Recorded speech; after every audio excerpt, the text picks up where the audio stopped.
అరుణాచల శివ అరుణాచల శివ అరుణాచల శివ అరుణాచల.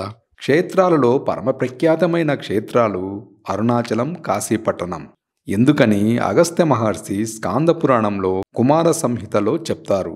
ఎన్నో క్షేత్రాలకు వెళ్ళి నమస్కారం చేసిన పుణ్యం పరిపాకమైతే కాశీపట్టణంలోకి రావడానికి అర్హత వస్తుంది. అసలు అన్ని క్షేత్రాలకు జీవుడు ఎప్పటి నుంచో వెళ్తుంటే ఆ ఫలితం ఉంటే తప్ప కాశీలోకి వెళ్ళలేడు. ఇక అరుణాచలం తత్తుల్యం, అంత గొప్పది. అరుణాచల ప్రవేశం అంత తేలికైన విషయం కాదు. అసలు అరుణాచల క్షేత్రం అనేది ఒకటి ఉంది, దానికి ఇంత ప్రాశస్త్యం ఉంది, పరమశివుని పరిపూర్ణమైన అనుగ్రహం ఉంది. అక్కడికి వెళ్ళాలనే కోరిక పుట్టడం జరగదు. ఎందుకని? అసలు కొన్ని కోట్ల జన్మలెత్తితే తప్ప అరుణాచల పర్వతం గురించి తెలుసుకోలేరు. అరుణాచల వైభవం అన్న మాట విననే వినడు. విన్నా అది మనసులో హత్తుకొని అరుణాచలంలోకి ప్రవేశిస్తానన్న మాట అనడు. అన్నాడు పో, అహంకారం వదలలేదు. ఏదో ఒకటి వెంటబెట్టుకొని నేనింత వాన్నని డాంబికానికి పోయారా, ఆయన లోపలికి రానివ్వరు. అహంకార పరిత్యాగం చేశారా, లోపలికి రానిస్తారు.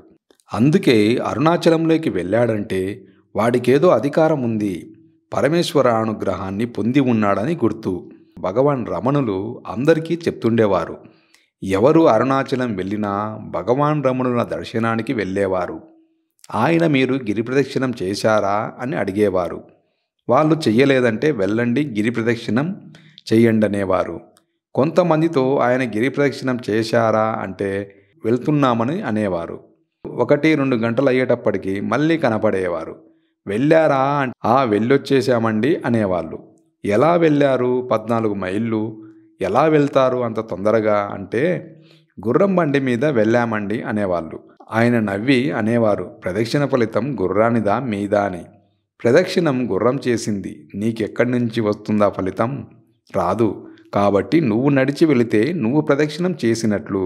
ఒకానొకప్పుడు ధర్మకేతు అని ఒక మహారాజు ఆయన గుర్రం మీద ప్రదక్షిణం చేస్తుంటే ఆ గుర్రం బడిలిపోయి కింద పడిపోయింది. ఆ తరువాత అది అంతర్ధానమైపోయింది. ఇదేమిటి గుర్రం అంతర్ధానమైపోయింది అనుకున్నాడు. ఆ గుర్రం ప్రదక్షిణం చేసిన కారణం చేత పరమేశ్వరుడు దానికి తన గణాలలో ఒక గణానికి ఆధిపత్యం ఇచ్చాడు.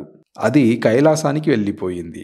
అశరీర వాక్కు విని ఆ ధర్మకేతు బుద్ధి తెచ్చుకొని తాను కూడా ప్రదక్షిణ చేసి ఒక గణానికి ఆధిపత్యాన్ని పొందాడు పరమశివుడి దగ్గర. అరుణాచలంలో గిరి ప్రదక్షిణం అంటే అంత గొప్పది. మహర్షి ఒక మాట చెప్తుండేవారు, అరుణాచలం అంటే పరమశివుడే కాబట్టి ఆ శివునికి ప్రదక్షిణం చేయడంలో పాపాలు కాలిపోతాయి. శాస్త్రంలో ఒక లక్షణం ఉంది, పాపం పరిహారం అవటం అన్నమాట ఉండదు, పాపాలు పోవడం అన్నది ఉండదు. ఒక పాపం చేస్తే ఆ పాపం పోదు, అదలా ఉంటుంది. అదలా ఉండి ఫలితాన్ని ఇస్తుంది. పుణ్యం చేశారనుకోండి, పుణ్యం ఉంటుంది. పాపాలను కాల్చరు, పాపము అలాగే ఉంటుంది.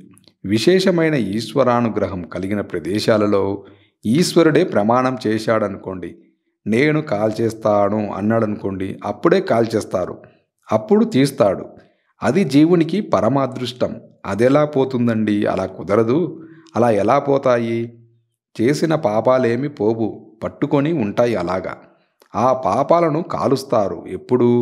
అరుణాచలంలో గిరి ప్రదక్షిణానికి వెళ్ళిన వాడికి. ఎలా ప్రదక్షిణం? భగవన్నామం చెప్తూ వెళితే, నృత్యం చేస్తూ వెళితే మహానుభావులు 1000 కన్నా ఎక్కువ మార్లు అరుణాచలానికి శరీరాన్ని నేల మీద పడేసి దొర్లిస్తూ పొర్లుదండాలు పెడుతూ ప్రదక్షిణం చేసిన వాళ్ళు ఉన్నారు. అంత గౌరవంతో ఆ పర్వతానికి పరమశివ స్వరూపంలో ప్రదక్షిణ చేశారు. కాబట్టి అలా ప్రదక్షిణ చేయడానికి నువ్వు ఉపక్రమించి చేస్తే పాపాలు కాలిపోతాయి. పాపం ప్రతిబంధక స్వరూపం. ఏదైనా ఒక కోరిక తీరకపోవడానికి కారణమేమంటే పాపమే ప్రతిబంధకంగా అడ్డొస్తుంది. కొంతమంది కాశీ వెళ్దామనుకుంటారు, పాపం అన్నీ సిద్ధం చేసుకుంటారు. ఇక రేపు కాశీ వెళ్దామనగా ఇవాళేదో ప్రతిబంధకం వస్తుంది. వాళ్ళు ఇక దాంట్లో నుంచి బయటికి రాలేరు. అందుకని కాశీ ప్రయాణాన్ని ఆపేసుకుంటారు. ఒక మంచి పని మీరు చేయాలనుకున్నా పాపం ప్రతిబంధకమై అది మీకు అడ్డొస్తుంది, మిమ్మల్ని చెయ్యనివ్వదు. అడ్డుపడి అప్పటికి మిమ్మల్ని అడ్డుపెట్టి తర్వాత తొలగుతుంది. కానీ కాలం దాటిపోతుంది. కాలం ఆగదు కదా.